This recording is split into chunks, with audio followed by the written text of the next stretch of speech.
Hey there, everyone. Welcome back to Utility Sports, joined by Austin here today. And oh my goodness, what a weird topic we're discussing today, Austin. LeBron James, potential trades, something I never thought I would ever record. I don't think you expected that either. Just a weird video. And there's a reason that we're doing this, Austin. David Pingalore, an account that I had never heard of before today, the day I'm recording this, tweeted, hearing from at NBA Peeps, that LeBron James is the top of the Lakers list to trade, the 39-year-old. Pelinka is looking for the right team to dance with and is close to a suitor. LeBron James and AD both out tonight. That was against the Boston Celtics. And you might say, okay, like this is one of those tweets where this might be like really random and weird. That was my first thought. But if we look at some of this guy's history, back in 2012, 2 years before LeBron went to the Cleveland Cavaliers in his return, Pingalore tweeted, was told recently from NBA people that LeBron James has put feelers out regarding a return to the Cavs in 2 years. That ended up being 100% correct. He then also tweeted in 2019, before the start of free agency, just now hours away before NBA free agency is set to start, my sources continue to tell me Kawhi Leonard is highly likely and really leaning more so to sign a deal with the LA Clippers, not at all interested in doing a deal with the Lakers, which was later confirmed in more reporting. And then he also tweeted this back in 2018 in February, saying the Lakers are doing LeBron a favor. This is when they traded Jordan Clarkson, among other pieces, to the Cavaliers in LeBron's last dance with Cleveland. We'll pay them back by making the Lakers his next team. NBA front office people I spoke with today believe that. Put that scenario as a strong possibility. I will scratch your back if you do the same.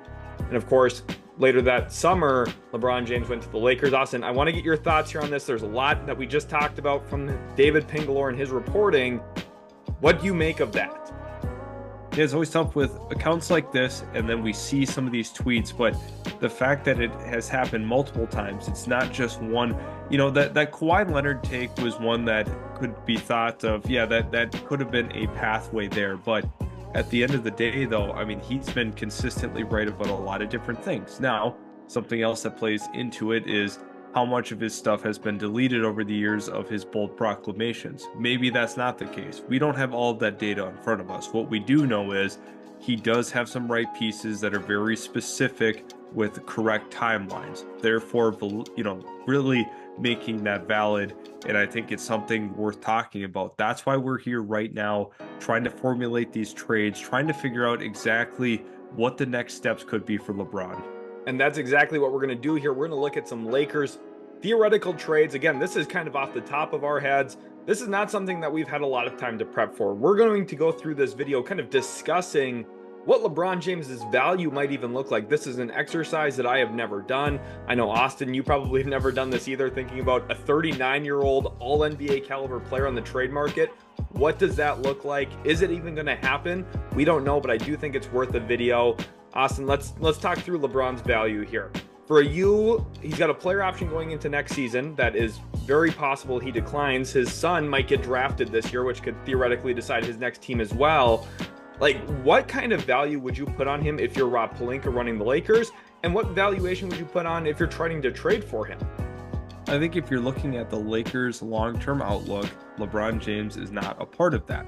I think it's critical that in the short term and what he brings in terms of revenue on an annual basis is important in terms of relevance. You're the LA Lakers. You are always going to remain relevant. So I don't think that's as much of a concern. For me, I think retooling is something that this team needs. I think we can both universally acknowledge that this is not a championship caliber team. I think that's fair to say. However, maybe they just are looking for a retool. Maybe they, just try to figure it out with a couple of combination of veterans. That is the tough part, because the actual value that he brings to a franchise is not even worth being able to put a dollar amount on, or in terms of his impact on the floor, is something that's not super measurable from my understanding. But there's quite a few teams that very well could be suitors, and teams that need to make some big changes in order to change the trajectory of the season. One of them that I would like to allude to here is the Golden State Warriors. I think both franchises, obviously in struggles right now. We had seen them play each other a little while back. It kind of gave you some vibes of, the Curry LeBron era, and it was a lot of fun to watch. But to me, sending LeBron James out to Golden State is a wild idea, but there's another former star that could be the beneficiary of that too, and that's Klay Thompson. When you talk about the money potentially working here, Golden State having Steph and LeBron playing together, I think that that is a realistic outcome. They've talked about playing with each other before, and they've spoke very highly of one another. But I think in terms of changing the trajectory, that is something that they have to do. Now, the tough part of this is having that money match or getting it close, but also having it make sense for both teams. Obviously, in a one-on-one, trading one for another, that is not a swap that I'm willing to really make if I'm the Lakers. I would have to get more for this package. And Sheldon, when you look across the board, who are some of the intriguing pieces that they'd be willing to give up for so much uncertainty in the future? So this is the really unique thing here, right? And you hit on all the points that I wanted to mention here too. Just the fact that with where LeBron's at in his career, and like the Lakers contract situation is so weird too, because they just extended Anthony Davis. LeBron is technically expiring, so he could technically dart from the Lakers if he wants to. And LA owes a ton of their picks already out the door from previous trades with LeBron James on their roster. So this is one of those where if you're trading LeBron, you're probably sending him to a contending team, a team that's going to trade for him because they have a shot at winning the title this year and maybe theoretically in the next 2 or 3 years as well. So getting draft picks, I just don't know if that really moves the needle for the Los Angeles Lakers, given their kind of current team context. So I do like actually the idea of Klay Thompson being here. That's the first thing I want to say. Like, people have been really low on Klay Thompson this year. The guy is still one of the best three-point shooters in the world. And I know people are going to say, well, his three-point percentage is down. He shoots the most quick trigger threes in the league. He shoots all of them off of movement. The Lakers are the worst three-point shooting team in the league. They actually shoot the fewest. So Klay Thompson already is, I think, a burst into their offense, which has been actually very, very bad this season for the most part. So I know people are going to say, oh, well, Klay Thompson, whatever. Like, he's actually a pretty good piece to get into the deal when you just consider it a money matching piece, which is exactly what we're doing here. But then from there, it's like, you know, you're looking for upside. And I think just from a value perspective, Kuminga probably has to be in this deal. And if you're a Warriors fan, you're probably sad about that. But the idea of getting LeBron and like, it's really fascinating to me too, because the Warriors are bad right now. The Warriors are 12th in the West. So them making a crazy buy move like this probably would also mean that Chris Paul later gets traded. Andrew Wiggins probably gets traded, and you're looking at a complete roster reconstruction on the fly here this deadline. So if LeBron gets traded, some crazy stuff's really going to happen because it's going to open up the whole market. And then I also think Moody probably goes here to the Lakers. So you're getting three, I think, high usage, high talent players. Of course, Klay Thompson quite a bit later in his career, but you're also getting two guys in their young, like early 20s that are very valuable. You can maybe argue that there has to be some form of draft compensation in here, whether that be a collection of second rounders, maybe some far out first round pick. But from a value perspective, this is where it's like challenging. Like, Austin, based on what I put in here with Kuminga and Moody, like, is this, you think, in the ballpark of LeBron James's value as a 39-year-old? Yeah, I have no doubt. And the reason for that is I think we can all agree, and the people watching can agree, that the Warriors' clock is ticking. So is the Lakers. And I think at the end of the day, the Warriors have to make a move like this to really, you know, catapult themselves to contention.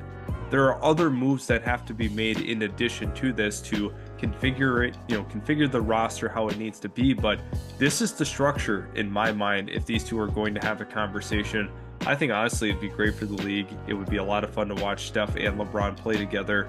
And if you're gunning for a championship here, all of a sudden you get hot in the second part of the year, and end up making a run in the postseason. That makes it totally worth it.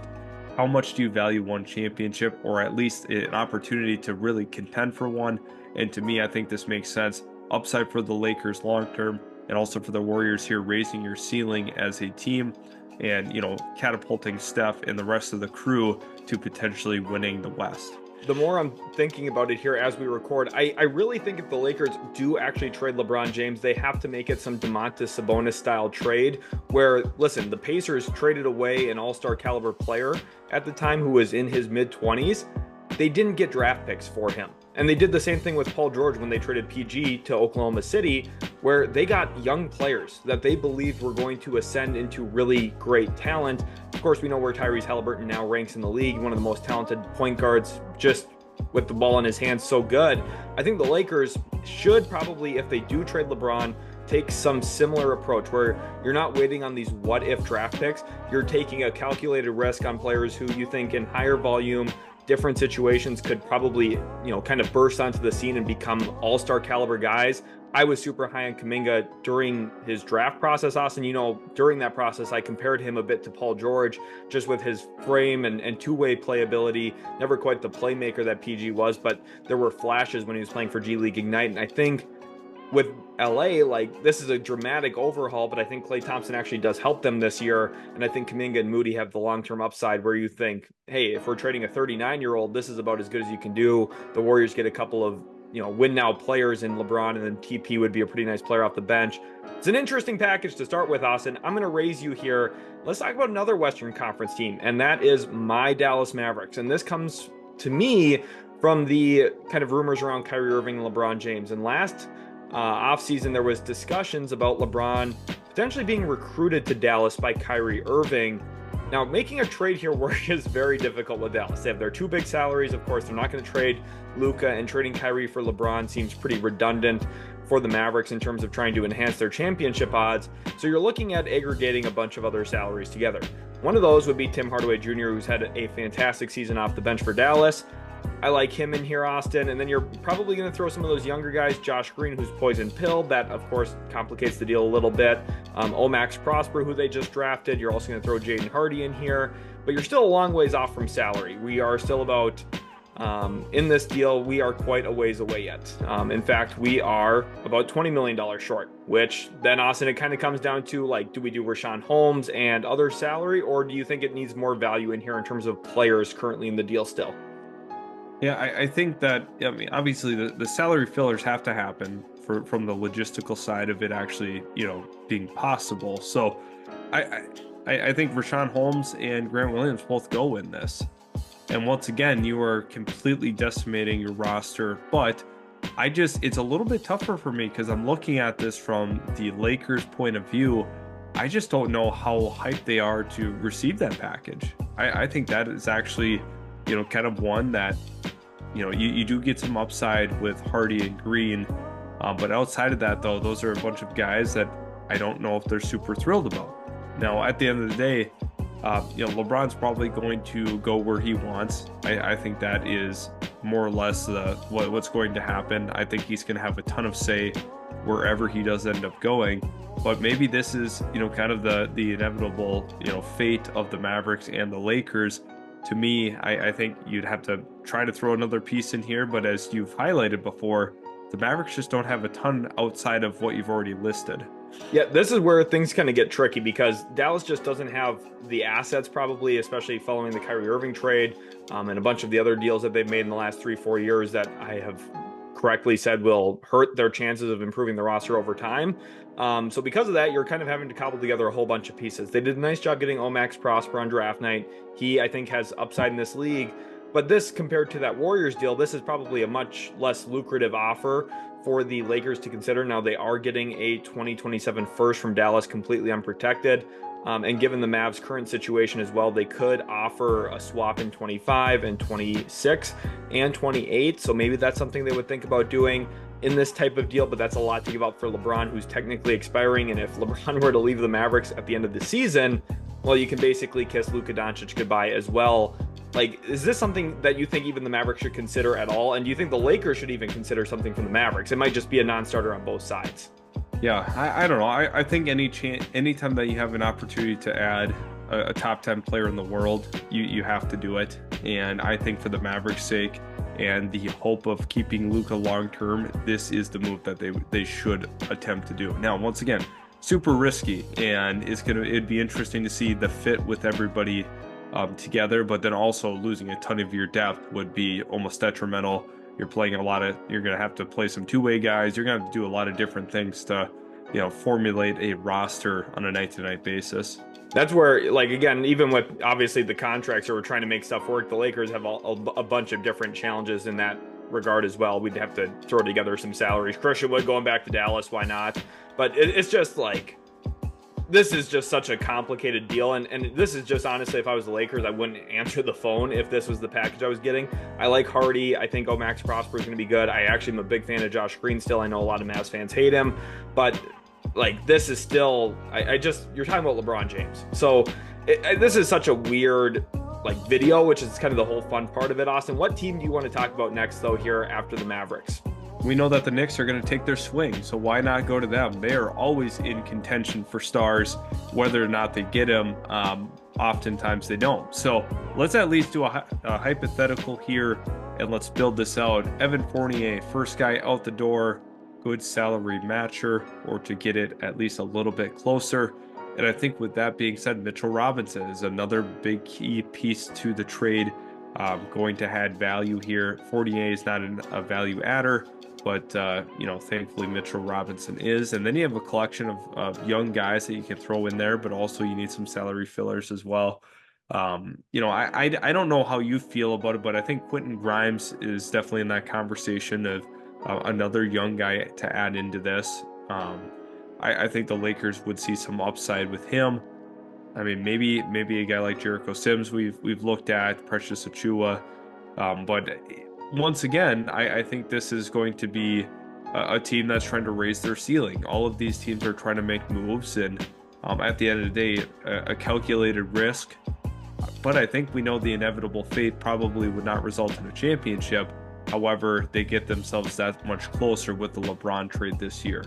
And that's the beautiful thing here about the Knicks too, is so they have a couple of young guys in here. Quentin Grimes, Mitchell Robinson, who's only in his mid-20s and has been one of the best offensive rebounders in the league the last couple of years. Dante DiVincenzo, like you throw him in here for salary, but he's not just a throw-in. Dante DiVincenzo is a very good player. Either the Lakers could reroute him somewhere else in the future or just keep him, because again, you still have Anthony Davis. You have all of these other players that just helped you get to the Western Conference Finals within the last calendar year. Like, do you fully sell if you're trading LeBron? That's even a question, because maybe they could just repivot and kind of add shooting and add some spacing and be better at other areas that currently they're not very good at as a team after making a huge trade like this. And the Knicks have all of these picks to offer. They could throw Dallas's pick out at them. They could throw their own pick at them. Then from there, I mean, just look at how many first-round picks that they have tradable. This is why they're one of those teams that's just very fascinating to talk about. But if we do something like this, let's say it's like 2 or maybe 3 first-round picks, 2 of them coming from the Knicks, so they're not like the highest value picks. Like something like this is, like, again, a weird offer. And like, how do you value LeBron James? It's one of those, it's like you can't find the right answer to that, honestly, because he's an all-time great. He's still playing at an all-time great level, but for how long? And he's an unrestricted free agent technically at the end of the year. So you're like trying to balance that with, this guy's one of the best players ever, has never been traded in his career. What would a theoretical trade look like? The Knicks are an interesting team to talk about. The next team I want to touch on is the 76ers. They have Tobias Harris's contract. They also have other contracts like Marcus Morris and Nick Batum, Robert Covington. But I think starting with Tobias is probably the smoothest way to go about this deal. And then from there, attaching in other salary. Let's go with Robert Covington. The money is close enough there. You could probably do something around, in this situation, like Jackson Hayes plus LeBron to the 76ers, if I can find, oh, LeBron, I already dealt in there. Perfect. So you're looking now at a 2-for-2 trade, which theoretically makes sense roster construction wise. And then from this point, you're looking at the tradable first that the 76ers have. 2026 version. You've got their own Clippers pick here that they own that's unprotected. In 2028, they have a 2029 pick here. They could throw in their own 2029 first.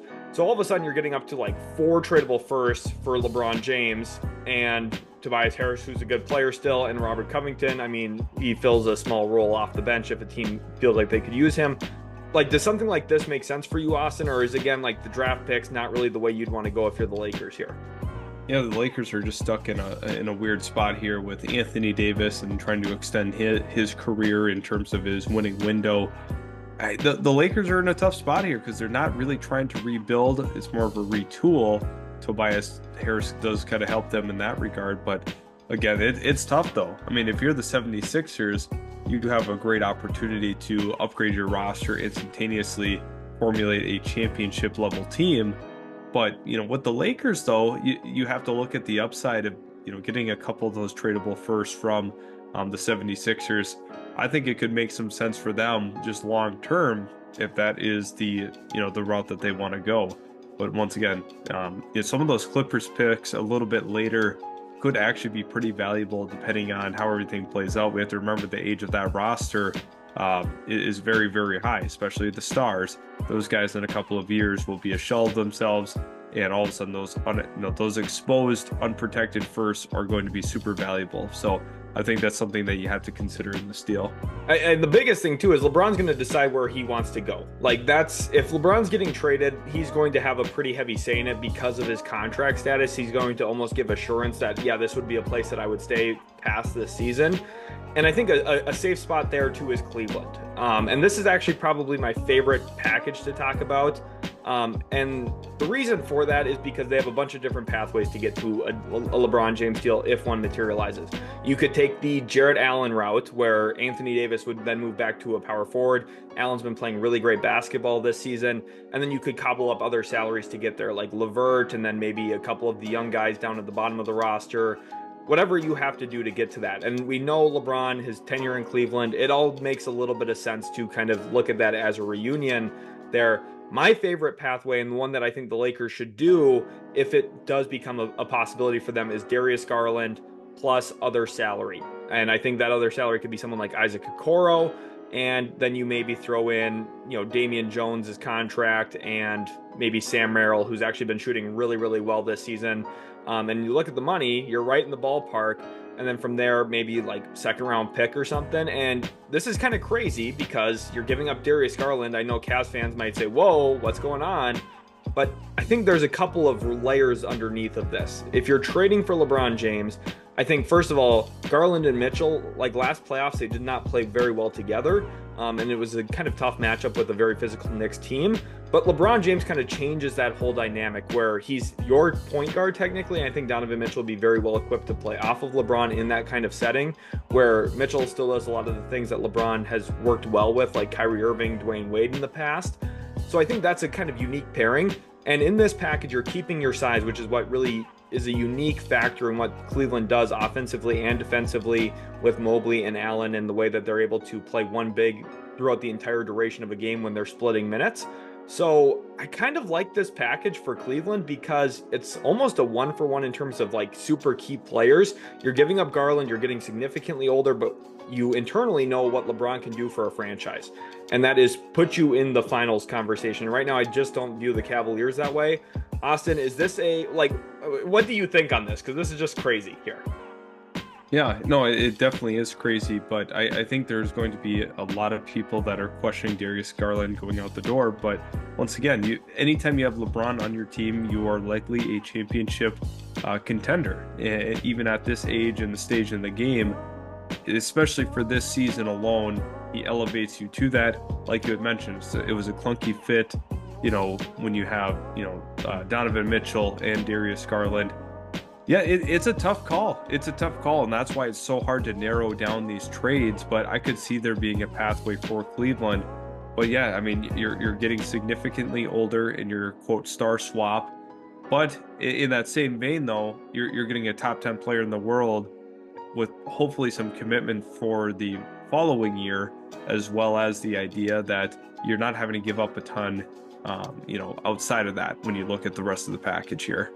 Exactly. And I think for the Lakers, like this is what I was talking about with like finding your type of Halliburton trade where, okay, you're not getting all of these draft picks. You're not getting 4 unprotected first and pick swaps and all of that, but you're getting one guy that you believe can be a true like star player for you down the road. And Darius Garland has shown a ton of flashes of that. Obviously, he's adjusted a lot to the Donovan Mitchell acquisition. And I think for Cleveland here, instead of having like this combination of small guards and big bigs, you've balanced your roster a little bit better. I think LeBron is a much better fit playing point guard for this Cavs team than he is with the Lakers, just given some of their shooting difficulties. The Cavaliers value that this offseason, got Max Strus, got George Niang.